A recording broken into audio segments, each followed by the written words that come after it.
Hey, I'm Austin Kirk. I'm a union actor in New York, Brooklyn area. I love D&D. I started playing when I was really young, around like 16, 17 was the first game I played. It was a one-on-one with my best friend at the time. And I didn't know how to play, so he just kind of like strung me along this like single player narrative thing, which was cool. I don't know if it was Pathfinder or not. He was kind of a nerd about it, so he may have like dug into the tomes of D&D. But yeah, after that, I started playing in college with a professor. One of my theater professors was just mad into it, and so he invited like a lot of people he thought would be cool with coming over to his house, and he had like a gigantic table with like grids and all these figurines like of various sizes, like mini figurines for like characters, and then like big god characters and stuff like that. It was honestly an impressive amount of investment in it. And it was just really fun to play with him. The first time, I guess this is kind of my funny story.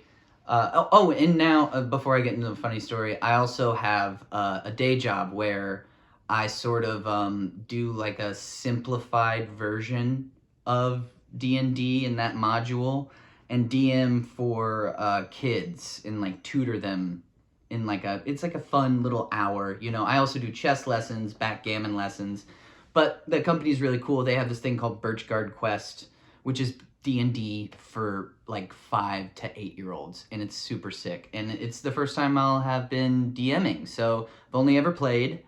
My first time playing, this is a funny story.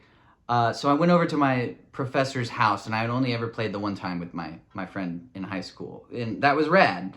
But it was very like much a one-off and kind of a like dip your toe into it. So this was like big, and he was like, he had beer there, and he was like the cool professor or whatever.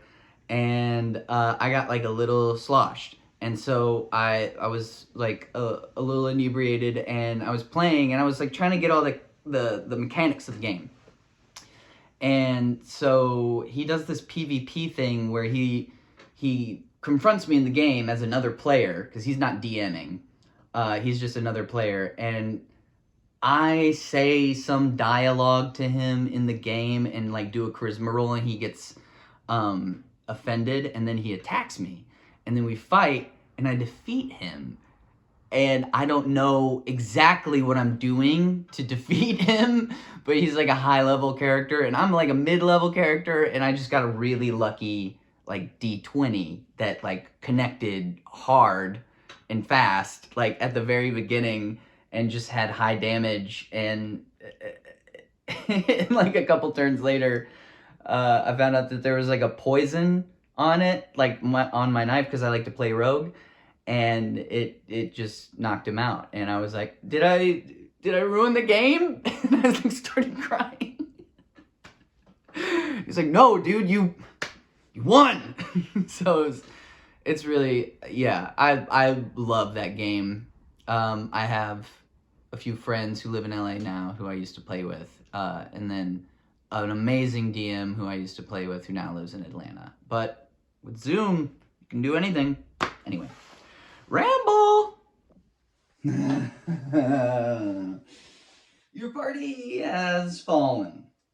And this, sadly, is not the fall that strengthens heroes, for that is one from which they can arise and grow. No, you all are dead.